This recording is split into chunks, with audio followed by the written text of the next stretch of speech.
about hostage situations because there are 4 variations to being taken hostage. So I don't have the time to go over that.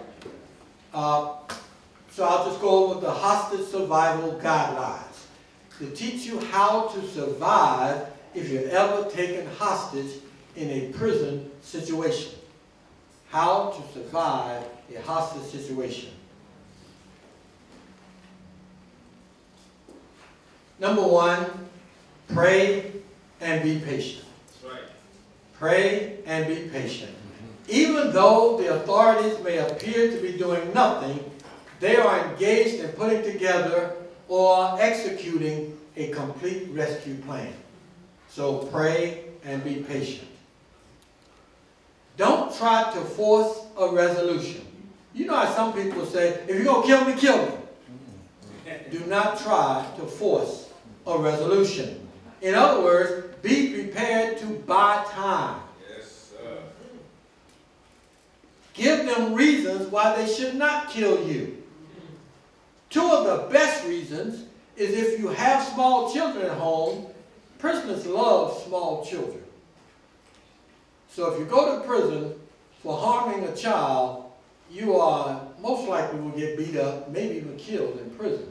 So if you have small children at home, then just tell them that I have small children at home, they're expecting me home. Or if you have grandparents, especially those that are 80 years or older, prisoners love the senior citizens too.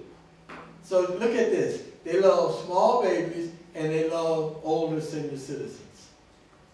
So if you got to take care of your mom or dad, or even your grandparents, then just tell them, please, be prepared to buy time if you're allowed to talk to your captors. Follow all your captors' instructions without being argumentative or antagonistic, especially within the first 15 to 45 minutes. Because within the first 15 to 45 minutes is when they are most nervous.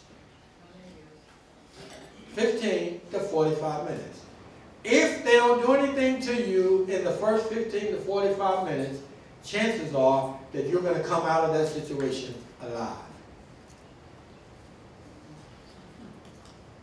Also, an analysis of numerous hostage situations show that the passage of time enhances the probability of your not being harmed.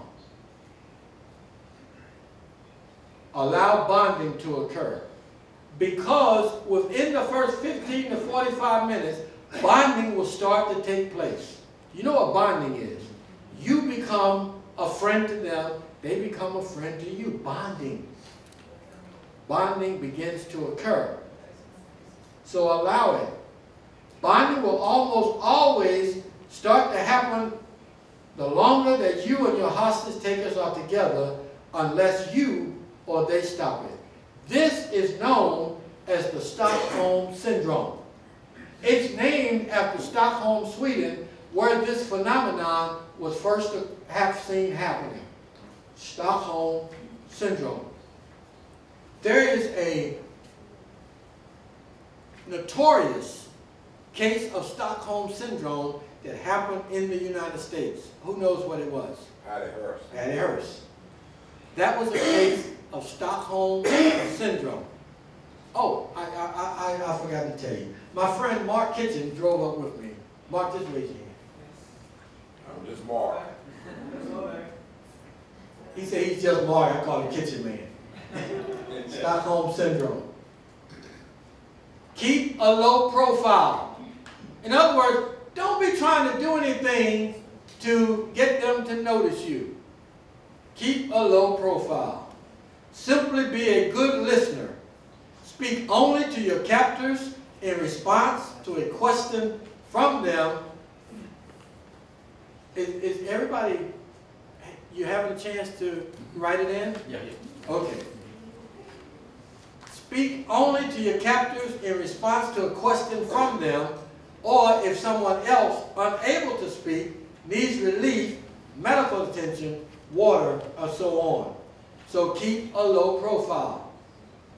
Simply be a good listener. Avoid the temptation to make suggestions. Oh, I think if you do such and such, you'll come out better. No, don't make any suggestions. Because if something goes wrong, you told me to do that. And then you're gone.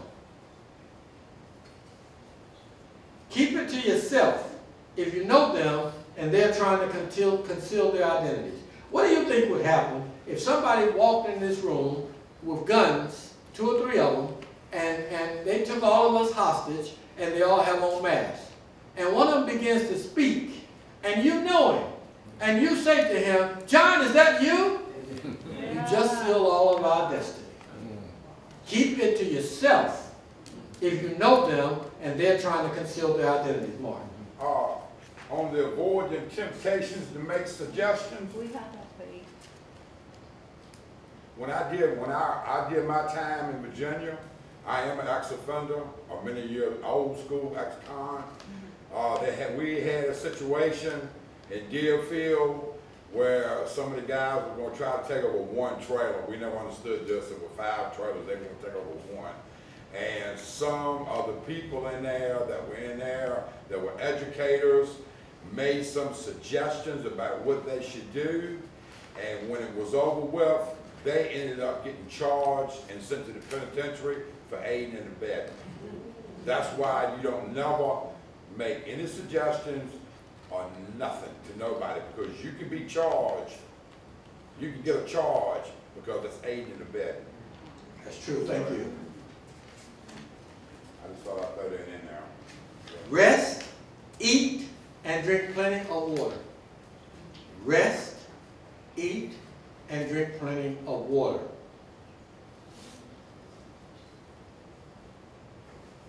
Don't easily, let me share that with you. Rest, eat, and drink plenty of water. The reason for that is because you've got to keep up your strength. In case an assault is mounted to rescue you, you've got to be able to get under something. You've got to be able to do something. You've got to have the strength. So rest, eat, and drink plenty of water.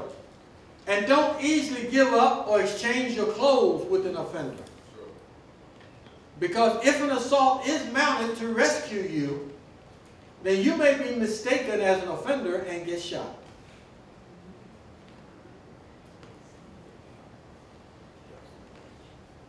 Control your attitude and body language. Control your attitude and body language. Most people get hurt during hostage situations because they get restless and they say or they do things that get them hurt. Don't be a spokesperson for the other hostages. Who's going to get killed if they decide to kill somebody? The spokesperson. So don't be a spokesperson. Try to remember everything that you see and hear. Try to remember everything that you see and hear, so that when you are debriefed, then you'll give everything that will help the authorities to prosecute these individuals, such as prison numbers, descriptions, conversations, number and types of weapons. Even if you don't know what types of weapons, you can say it's a long gun or it's a short gun. Identities of other hostages. All of these will help in subsequent prosecutions. Convey all messages accurately. If you end up serving as a negotiator between offenders and authorities, convey all messages accurately. Be prepared to answer yes or no to questions from authorities. If they say, is there 5 of them? Just say no. Don't say, no, there's 7. Just say no. The authorities are trained to ask another question if you say no, until they get the exact number of how many are there. Now, if the hostage takers get wind of this, of what you're doing, then they will stop you. Because they say, oh, you're trying to tell them how many of us it is. But most of the time, they won't figure out what you're doing because they can't hear what questions the other person is asking you. Now, they may ask you afterwards, but that's okay. You've already given them the information. Just be prepared to answer yes or no. How many of you ever served as a witness on a witness stand? Nobody's ever served as a witness? 2 people? 3 people? Okay. And they tell you only answer yes or no. Don't turn your back on your captors. That should be captors, not captives. On your captors unless directed to do so. But don't stare either.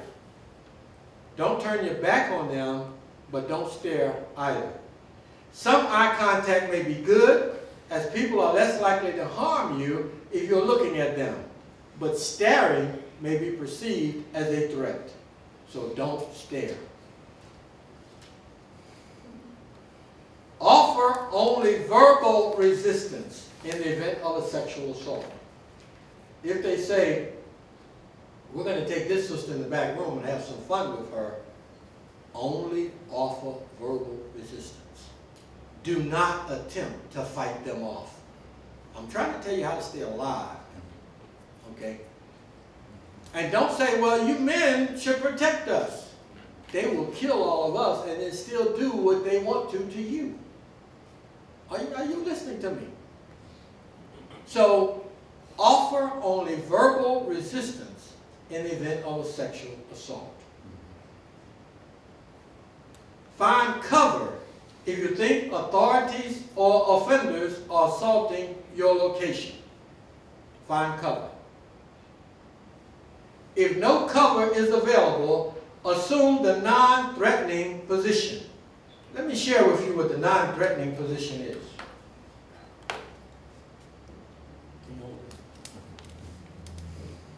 You place your hands,